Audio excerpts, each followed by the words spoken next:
네, 안녕하세요. 반갑습니다. 이승훈 소장입니다. 자, 오늘은 빌라 투자 저번에 강남 빌라에 대해서 말씀을 드렸고, 오늘은 이제 마포구 쪽을 설명을 드려볼까 합니다. 자, 마포구 이제 서울에 계신 분들이야 모르시는 분들이 없겠지만, 뭐 지방에 계신 분들도 이 영상을 보고 계신다면은 마포구가 어디야? 이렇게 하실 수 있기 때문에 일단 마포구의 위치를 한번 지도로 표시를 해봤어요. 자, 서울시가 이렇게 넓게 분포가 되어 있을 때, 그러니까 강 이북 쪽이죠. 강 이북 쪽 왼편에 붙어 있는 서북 쪽 라인에 있는 곳입니다. 길다랗게 되어 있는 곳이고, 우리 이제 마용성 얘기 많이 하죠. 그 마용성 중에 마가 이제 마포구고, 이 중간에 있는 것이 용산구입니다. 그 다음에 오른쪽에 있는 것이 성동구죠. 그래서 사실상 강남 3구를 제외하고는 뭐 두 번째로 마용성을 꼽을 정도로 굉장히 이제 비싼 그런 가치를 지닌 지역이라고 볼 수가 있겠죠. 용산은 워낙에 유명하기 때문에 여러분들 얘기 많이 들으셨을 거고요. 성동구 쪽은 이 재개발 쪽이 굉장히 활성화가 되어 있는 곳입니다. 자, 그렇다면 마포구는 어떤지 오늘 간략하게 설명드리도록 하겠습니다. 마포구를 한 두 가지 섹터로 나눠볼 수 있을 것 같은데요. 하나는 이제 공동역 주변을 볼 수가 있겠죠. 이 공동역 주변은 이제 5호선 쿼드러플 역세권이라고 합니다. 네 가지 지하철역이 들어간다고 생각하시면 됩니다. 5호선이 지나가고, 그 다음 6호선이 지나가고요. 그 다음에 경의 중앙선이 지나가고, 그 다음 공항철도역이 지나갑니다. 그래서 4개 라인이 지나가는 곳이고, 5호선을 이용해서 위로 조금 올라가게 되면 도심이 도착을 하고요. 아래로 한 정거장, 두 정거장만 가게 되면은 바로 여의도가 도착을 해서. 그래서 우리나라의 2대 도심인 도심권과 한양 도성 쪽과 그 다음 여의도권역 이렇게 두 가지를 갈 수 있기 때문에 공동역이 굉장히 많은 사람들의 인기를 끌고 있는 곳이에요. 자, 그 공동역에서 가장 활발하게 개발이 된 데는 어디냐? 이제 아현 뉴타운이라고 하죠. 여러분들 많이 들어보셨겠지만 이쪽에서 이제 아직까지도 마포에 대장 노수를 하고 있는 마레프가 이곳에 있습니다. 예, 입주한 지 한 7년 차, 8년 차 됐죠. 3,000세대가 넘는 대규모의 아파트 위용을 자랑하면서 지금 가격을 계속 선도하고 있는 리딩 단지 중에 하나입니다. 자, 그리고 공동역 주변으로 실제로 이제 여러 가지 아파트가 들어섰고요. 그 아래쪽은 어떠냐? 여기 이제 다 아파트입니다. 주로 이제 아파트가 포진되어 있는 것들이고, 이쪽은 이제 주거지라기보다는 빌딩들이 많습니다. 이제 사무용 공간들이 많은 거고, 이쪽도 이제 대부분은 아파트로 형성되어 있고, 일부에 이제 빌라가 있는 것처럼 보이지만, 가보게 되면 여긴 다 상권 시설이에요. 상권. 마포 공동역 상권 하게 되면은 굉장히 많이 유명하죠? 네, 먹거리가 되게 많습니다. 그래서 저도 가끔 가는 곳인데, 이쪽에 상권이 있습니다. 그러면 이제 빌라가 투자할 만한 곳은 어디냐면 이쪽 부근이 되겠죠. 이쪽 부근은 일부에 이제 조그마한 이제 아파트들이 일부가 있고 이 뒤쪽으로 이제 개발을 할 만한 그런 빌라들이 일부 있습니다. 그래서 개발 쪽을 생각해 보신다면 마포구 쪽에서 이런 쪽이 조금 고려 대상이 되지 않을까라고 보시면 되고 청파동 쪽이라든가 이제 서계동 쪽이라든가 용산 쪽 이쪽 일대가 원유로도 마찬가지고 개발을 하려고 이제 폼을 잡고 있는 그런 곳이 많잖아요. 이제 거기랑 이제 연접되어 있는 곳이다 보니까 이 마포구 쪽에서도 이런 쪽 위주로 이제 가격이 이런 쪽 위주로 개발이 된다 그러면은 진행할 수 있을 그런 동네라고 보시면 될 것 같아요. 자, 그 다음 또 하나의 섹터는 이제 홍대 역삼권 쪽, 이제 망원동, 합정동, 서교동 이런 쪽 일대라고 보시면 될 것 같습니다. 일단 이곳은 개발에 대한 가능성 면에서는 굉장히 높다 이렇게 평가할 수 없을 것 같아요. 제 개인적인 의견입니다만 그거는 이제 노후도 같은 측면이 사실은 굉장히 뭐 이렇게 심한 노후도를 갖고 있느냐 그렇진 않아요. 왜냐하면은 신축 빌라들이 좀 많이 지어졌습니다. 왜 이렇게 신축 빌라들이 많이 지어졌냐? 지었다면 다 나갑니다. 왜? 인기가 워낙 많아요, 이 동네가. 그럼 왜 이렇게 인기가 많느냐, 이 동네가? 일단은 이 위쪽을 조금 더 올라가 보시게 되면 여기 상암동입니다. 여러분들 상암동 아십니까? 여기 이제 우리 여기 상암 DMC도 있고 뭐 여러 가지 호텔도 있고 뭐 KGIT 센터도 있고 누리꿈 스퀘어 빌딩도 있고 이쪽 일대가 전부 다 상업시설이에요. 자 보시면 이제 상업지요 전부. 상업지고 여기는 우리나라 랜드마크 빌딩을 지으려고 했습니다. 한 115층짜리로 아직은 공터로 남아 있어서 자기 플랜으로 잡혀 있는데 여기도 결국 개발이 되겠죠. 그래서 이제 우리나라 그 언론이라든가 미디어 그룹들이 미디어가 이쪽에 많이 들어오게 되었죠. 그래서 가장 대표적인 건 이제 MBC가 들어온 거죠. 상암동 MBC 신사옥이 들어섰고, 그 다음에 LG U 플러스 상암 사업도 있고, 그 다음에 SBS 프리즘 타워도 있고, CJ 엔터테인먼트 사업 그 센터도 있고, 여하튼 이런 업체들이 언론 미디어급들이 굉장히 많이 포진되어 있는 곳입니다. 그래서 여기 굉장히 많은 그 직원들이 근무를 하잖아요. 주변 일대로 상암 월드컵 파크 아파트 2000년대 후반, 2008년도, 9년도 입주한 아파트들이 있는데 사실은 여기 거주하시는 젊은 친구들도 많기 때문에 아파트는 사실 좀 가격이 안 맞잖아요. 그러다 보니까 이제 주변에 빌라라든가 이제 1인 가구나 아니면 이제 갓 결혼한 신혼부부들 이런 분들이 거주할 만한 공간을 찾아야 되는 건데 그렇게 거주할 만한 공간이 없다라는 겁니다. 이게 서울의 끝자락이다 보니까 더 올라가면 뭐 그냥 허허 벌판이죠. 저기 일산까지 가기 힘드니까 아래쪽으로 내려오게 되는 거고 아래쪽으로 내려오면서 이러한 빌라 밀집 지역이 가장 먼저 선택되는 곳이 바로 이런 성산동, 망원동, 합정동, 서교동 요쪽 일대가 되는 겁니다. 그래서 이쪽에 있는 수요들이 굉장히 많이 내려오다 보니까 엄청나게 전세가 비율이 좋아요. 보통 한 85에서 90% 다 상회합니다. 가격이 만만치 않은데 전세가 워낙 잘 받쳐주니까 가격이 잘 뜨고 있는 그리고 이렇게 수요가 많다 보니까 신축이 지어둬도 분양에 전혀 걱정이 없는 그러다 보니까 땅값도 굉장히 잘 오르죠. 그래서 가격이 상승하기에는 굉장히 적합한 환경인 곳이 이곳입니다. 그래서 저렴하게 투자할 수 있는 곳이고요. 전세가 비율이 좋기 때문에 그 다음에 수요가 안정적이다. 수요가 안정적이라는 것은 그만큼 가격 하방에 대한 내려갈 가능성이 별로 없고 가격 방어가 잘 되는 거죠. 그리고 이제 뭐 강남 영동 못지않은 상권이 돼버린 홍대 상권이 이제 이쪽에 있죠. 예, 홍대 상권이 이쪽 서교동인데 홍대가 여기 있고요. 상권은 이만합니다. 근데 사실 가보시게 되면 여기 상권 뭐 어마무시하고요. 어마무시한 상태에서 이 건너편 쪽 서교동 쪽과 이쪽 아래쪽 길 건너서 이쪽 합정동 일대도 전부 다 상권화가 됐습니다. 그래서 실제로 이쪽 일대에는 1층은 전부 다 뭐 커피숍이라든가 뭐 공방이라든가 뭐 옷가게라든가 이런 것들이 많아요. 그래서 망원역 앞쪽으로 뭐 요 일대가 이제 조금 주거지를 좀 쓸만하고 여기도 좀 주거지로 쓸만하고 여기 좀 주거지로 쓸만하고 역까지는 요런 데까지는 전부 다 어떻게 보면 상권화가 됐다고 보시는 게 맞는 것 같아요. 예, 그래서 빌라를 찾으실 거면은 뭐 요런 쪽 일대가 조금 더 찾기는 좀 수월하지 않겠느냐 투자할 만한 상품들이 이렇게 됩니다. 여러분들 그 부동산 플래닛이라는 그 사이트를 보게 되면은 이렇게 노후도를 측정할 수 있는 게 있습니다. 이 노후도 측정을 보게 되면은 지금 제가 말씀드렸었던 뭐 망원동 쪽이라든가 아니면은 이 서교동 일대 보시게 되면 노후도가 그렇게 빼어나진 않죠. 우리가 노후도가 빼어나다는 것은 낡아야 된다는 얘기잖아요. 개발에 대한 기대감으로. 근데 그렇진 않죠. 그래서 여기는 개발 기대감보다는 꾸준하게 가격이 상승하는 형태가 될 것일 가능성이 더 높다고 보여지고요. 자, 여기가 오히려 홍대 상권 쪽을 보시게 되면은 일쪽 일대는 더 낡았죠. 훨씬 더 빨갛죠. 그럼 여기가 개발이 되겠느냐? 여긴 개발 안 됩니다. 가보시면 다 상가예요. 상가가 개발이 되겠습니까? 될 리가 없죠. 그러면 얘네들은 상권이 좋으니까 뭔가 신축이 들었을 것 같은데 왜 이렇게 없냐면 얘네들 같은 경우는 그냥 1층만 뭐 기존에 단독주택 있으면은 1층은 그냥 카페로 꾸밉니다. 아니면 조금 근생시설로 용도 변경을 해버려요. 주택에서. 그렇게 하더라도 1층, 홍대 주변 1층 상가라 그러면은 뭐 월세 엄청나게 받겠죠. 예, 그러다 보니 여기는 건물을 부시고 새로 짓는 게 아니라 1층만 용도 변경을 해서 상가로 써도 굉장한 수익을 올릴 수 있어서 오히려 노후들은 충족됩니다. 그러나 노후도 충족됐다고 여기 개발 잘 되겠는데 이렇게 선택하시면 안 된다는 겁니다. 이것만 보고 판단하시면 안 되고 현장을 반드시 가보셔야 되죠. 여기는 상권 좋으면 당연히 개발이 안 되는 겁니다. 그렇죠? 예, 그리고 여기도 상권이 이렇게 좀 많이 낡았는데 빨간데요? 여기도 마찬가지로 말씀드렸죠? 이렇게 일대가 전부 다 상권이 확장이 됐어요. 요까지는.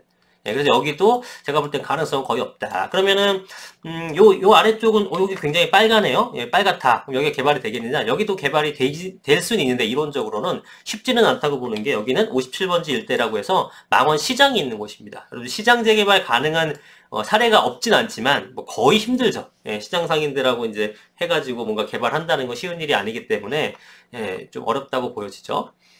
예전에 지금 서울시장, 오세훈 서울시장이었는데, 전임 시절, 그러니까 2008년도, 9년도, 제가 기억하기엔 2009년도 1월 달인데, 그때 한강 르네상스라는 프로젝트를, 발표를 했었습니다. 그래서 한강변 일대를 개발하자 해서 전략정비구역, 유도정비구역 이런 걸 했었는데, 이 합정동 일대가 여기가 이제 전략정비구역이었고요. 그 다음에 여기 일대가 망원 유도정비구역으로 이제 설정이 되었었습니다. 그래서 여기가 이제 한강변 쪽을 엄청나게 개발하겠다. 뭐 50층, 35층 뭐 이렇게 하면서 했는데, 뭐 2021년 된 현재 개발이 안 됐죠. 결국은 무산됐었는데, 여기 이제 개발 압력이 굉장히 강했었던 곳이었어요.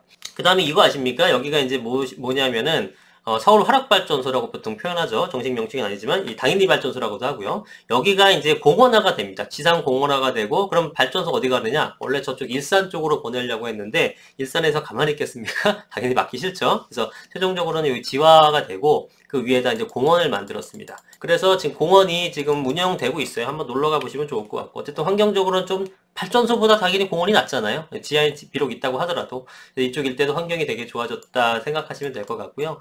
자, 그 다음에 뭐 재미삼아 하는 얘기지만 여기 YG 사옥이 있습니다. YG 엔터테인먼트 사옥이 이제 여기에요. 여기. 그래서 이쪽에 어쩌다가 현장 조사하러 가게 이렇게 쭉 가게 되면은 여기 이제 335 이렇게 10대 팬들, 소녀 팬들이 이게 뭔가를 기다리고 있더라고요. 뭐 자기가 좋아하는 연예인을 기다리고 있는 거겠죠? 네, 그런 모습도 볼 수 있고. 그리고 이제 망원 그린웨이라고 해서요. 여기 거주하시는 분들이 거주 만족도가 좀 좋은데 사실 90년대 초반, 94년도까지인가 여기가 이제 비가 오면 물이 차고 막 이런 동네였습니다. 뭐 옛날 얘기가 됐지만 많이 이제 좋아졌고 천지개벽했고 그 다음에 여기서 이제 망원 그린웨이라고 해가지고 지도상으로 안 나오는데 위성도로 보시게 되면 자 여기 보이시죠? 여기가 이게 강변북로고 이게 강변북로 위를 공원화를 만든 겁니다. 그래서 그린웨이 말 그대로 이제 이런 숲길을 걸어가면서 한강을 접근하는 거예요. 지금 한강 접근하려면 강변북로 밑으로 토끼굴 같은 데 지나가야 되잖아요. 대부분. 근데 여기는 그냥 지상 위로 가는 겁니다. 그래서 강변북로 지화하의 최초 버전입니다. 이게 우리나라에서 강변북로 지화해서 위로 덮개를 씌운 게 처음이에요. 그러니까 지화라고 해서 정말 강변북로가 지하로 파고 들어가느냐 그게 아니라 지금 있는 상태에서 위를 덮어버리게 되면 지화가 되는 거잖아요. 그런 개념이거든요. 지금 성수뉴타운 같은 거 2구역, 3구역 쪽에 덮개를 씌워갖고 강변북로 지화하는 거잖아요. 한남뉴타운도 마찬가지가 되고 그런 버전이라고 보시면 돼요. 예, 그래서 이게 아마 제가 알기로는 벌써 한 10년 됐습니다. 완공된 지가. 예, 이렇게 해서 이렇게 뭐 걷고 싶은 길 코스도 해놓고 그래서 여기 이제 나름대로 주민들이 또 한강 이용하기도 편한 그런 동네라고 보시면 될 것 같아요. 자, 여기 마포 한강 아이파크가 있는데 여기 한번 금액 볼까요? 뭐 385세대짜리인데 금액은 장난 아닐 겁니다. 18년도니까 이제 입주 한 3년차 정도 된 거고 실거래가 기준으로 30평대를 한번 보겠습니다. 자, 최근에 14억 8,500 그리고 와 17억 500이 있네요. 17억 500까지 거래가 됐고 이건 옛날 건 아니지만 뭐 짠 거래고 자, 이게 놀랍네요. 17억 500까지 거래된 사례가 있습니다. 21년도 8월 달에. 예, 그리고 보면은 호가가 아마 저거 이상 나올 것 같긴 한데 한번 볼까요? 자, 가격은 지금 14억 5천에서 17억 5천. 이게 뭐 무지하게 뭐 좋았었나 봅니다. 한강 조망이 잘 되었거나 뭐 이런 것 같은데 여하튼 17억 500이고 요 아닌 것들 중에서 최고가는 14억 8,500까지 한 15억 정도 선에서 움직이는 겁니다. 이게 385세대고 사실상 역세권하고 좀 거리가 있다라는 걸 감안하게 되면은 굉장히 높은 금액이죠. 아무래도 조망이 되는 것들과 아닌 것들에 좀 차이가 있는 것 같아요. 자, 그러면 최근에 역세권 쪽은 얼마냐? 6호선 합정역 부근의 마포한강 푸르지오 같은 경우에는 실거래가가 얼마인지 한번 보게 되면 19억 5천까지 거래가 됐죠. 21년도 9월 달에. 34층이니까 가격이 높았던 걸로 보여져요. 이건 뭐 작년 거니까 조금 한참 지났고, 그럼 호가도 뭐 그 정도 되지 않을까 싶네요. 아, 물건이 하나밖에 없네요. 일단 20억의 호가 나와 있는 거고 37층, 고층이니까 확실히 가격이 비쌉니다. 그것도 저층과 고층에 따라서 한강 조망이 유무가 달라지기 때문에 그거에 따른 편차가 좀 있다라는 것을 좀 감안하시면 좋겠어요. 그 다음에 이 위쪽에 메세나폴리스라고 있는 건 약간 주상복합 형태거든요. 근데 요걸 설명하려는 게 아니라 이 메세나폴리스 일대의 주상복합에 굉장히 많은 어떤 상권시설이 들어가 있습니다. 홈플러스가 들어가 있고 그리고 여러분들이 웬만한 그 브랜드 같은 것들이 거의 여기 입점이 돼 있기 때문에 실제로 여기 거주하시게 되면서 젊은 분들이 상암동 쪽에서 근무하시는 분들이 여기 많이 거주한 이유 중에 하나가 홍대 상권과 주변의 인프라가 잘 구성되어 있기 때문에 교통도 편하고 버스 한 번 타면 왔다 갔다 할 수 있고 그런 점들 때문에 전세가가 지금 잘 떨어지지 않고 항상 85% 90%를 유지하는 동네라는 겁니다. 그래서 이쪽 일대나 이쪽 일대나 이쪽 일대, 서교동, 망원동, 그 다음에 합정동 일대가 투자하기에 굉장히 적합한 지역이 아닌가, 마포구 중에서. 근데 여기 망원 2동이나 성산동은 어때요? 뭐 나쁘지 않습니다. 나쁘지 않은데 굳이 선호도를 따지자면은 망원 2동 성산동보다는 망원 1동 합정동 서교동이 조금 더 인기가 있다라는 얘기를 드리는 거고 예전에는 사실 별 관심도 없었던 여기 연남동 쪽은 아시겠지만 여기 경의중앙선이 지나가잖아요. 그러면서 이쪽일 때는 가격이 엄청나게 떴죠. 그 다음에 창천동 쪽은 좀 조용한 동네이기 때문에 그런 걸 좀 선호하시는 분이 많이 갔던 곳이고 이거 한번 저걸로 볼까요? 우리가 거리뷰로 한번 볼까요? 어디 보자. 자, 주변 보시게 되면 이렇게 생겼습니다. 예, 이게 예전엔 철길이었어요, 철길. 근데 이렇게 예쁜 이런 그 공원으로 바뀐 거죠. 그러다 보니까 이 주변에 있는 것들이 얼마나 많이 이제 가격이 상승했겠습니까? 그죠? 예, 이런 것도 새로 생긴 거예요. 뭐 디자인, 뭐 공방 같은 건데, 이런 것도 예전에 뭐 철길이었을 때 저런 게 됐겠습니까? 근데 안 되지만 이제 상권화로 바뀐 것들이고, 아, 이런 집은 진짜 예쁘네요. 그죠? 예. 카페 같아요, 카페. 이제 카페 같은 거 생기는 것도 마찬가지입니다. 예. 자, 몇 개 앞에 보고 있는 벚꽃집. 그죠? 그 다음에 뭐 케이크, 이런 뭐 디저트 가게 이런 것들이, 당연히 예전에 이게 철길이었으면 이런데 장사가 될 리가 없죠. 근데 여기 워낙에 많은 분들이 찾아주니까 여기서 좀 쉬다가 이런데 들어가고 하다 보니까 이쪽 일지의 가치가 굉장히 높아진 거죠. 연남동 전체적으로 가치가 높아졌고 빌딩 가격 같은 건 뭐 어마무시하게 상승을 했습니다. 자, 이런 것들도 이제 카페잖아요. 카페. 예, 카페인데 예전 같으면 여기 철길이었을 때 카페가 됐겠습니까? 예, 할 생각도 못 하죠. 근데 이런 것들이 이렇게 발전이 된 거예요. 그러니까 이런 것처럼 홍대 상권도 많이 발전하다 보니까 홍대 주변에서도 그냥 오래된 단독주택이었는데 다 1층은 상가예요. 지금 가보시면. 왜냐면 상가라고 대충 만들어 놓으면 입지가 워낙에 좋으니까 홍대 상권이 발전하다 보니까 월세 그냥 500씩 받아버려요. 그러면은 당연히 나라도 1층을 상가로 바꾸죠. 그래서 이렇게 상권이 발달되고 있다. 그러니까 이쪽 일대가 전부 다 그렇습니다. 그래서 이게 이 총평을 하자 그러면은 이 홍대 상권이 이제 뭐 굉장히 이제 젊은이들의 거리가 됐고 큰 상권으로 발전하고 있는 상황이고, 그 다음에 2호선, 6호선을 이용할 수 있고 마포구라는 어떤 그 인지도와 이제 아파트의 가격 상승 뭐 이런 부분들, 그 다음에 이제 한강변이 접해 있다라는 부분들, 그리고 이제 상암동 쪽에서 젊은 층들의 수요가 이쪽 일대 망원역 주변이나 합정역 주변, 그래서 서교동이라든가 망원동 일대, 합정동 일대를 올린다는 것, 이런 것들이 굉장히 탄탄한 안정성을 갖고 있기 때문에 이쪽 일대의 빌라 같은 것들은 투자하시면 좋을 것 같은데요. 가격은 만만치가 않습니다. 가격은 보통 토룸 기준에 했을 때 5억대 초중반, 뭐 그 이상 되는 것들도 있고, 3룸 같은 경우는 6억대에서 뭐 6억대 후반, 뭐 7억까지 가는 것도 있고, 입지에 따라서 그런 것들이거든요. 그런데 사실은 그럼에도 불구하고 투자 금액이 아까 뭐 1억이 안 넘습니다. 보통 한 5천, 6천 정도 되는 것들도 있고요. 그래서 이런 쪽 마포구 쪽에 투자를 하시는 것도 제가 볼 때는 적은 소액 투자로 굉장히 큰 차익을 볼 수 있지 않을까. 일단 기본적으로 실거주 수요가 많고, 그 다음에 아파트 가격이 높은 지역이기 때문에 안정성이 튼튼하면서 가격이 잘 올라갈 수 있는 지역 중에 하나다라고 보시면 될 것 같아요. 빌라는 이제 공동욕도 또 좋지만, 뭐, 이렇게 빌라 자체 수가 많지가 않고, 이쪽은 이제 빌라 자체가 많은데, 그래서 이런 쪽은 상권이 많이 발달되어 있기 때문에 물건 찾기가 쉽지는 않고요. 요 일대가 주거지로서 이쪽에서 내려오는 수요, 그 다음에 여의도 쪽에, 도심 쪽에 이런 쪽에서도 다 올 수 있는 굉장히 좋은 입지를 갖고 있기 때문에 좋다. 그 다음에 녹지 공간도 뭐 이런 지금 연남동 쪽도 말씀을 드렸습니다만 조금만 움직이게 되면은 상암공원, 하늘공원, 월드컵공원 이런 것들도 있고, 그 다음에 바로 아래쪽에 망원 그린웨이를 통해서 한강변 쪽의 공원을 이용할 수도 있다라는 겁니다. 전체적인 환경이 좋고 개발 가능성이 높은 지역 중에 한 곳이기 때문에 투자로서 눈여겨보셔도 좋을 것 같습니다. 마지막으로 제가 신간이 하나 나왔습니다. 막간을 이용해서 책 홍보를 좀 하겠습니다. 10월 29일 날 신간이 나오는데 앞으로 5년 대한민국 부동산 우상향 사이클의 법칙이라는 책이 나오니까 많이 사랑해 주십시오. 제가 심혈을 기울여 쓴 책입니다. 감사합니다. 오늘 영상 여기까지 하겠습니다. 구독과 좋아요 꼭 눌러주세요. 고맙습니다.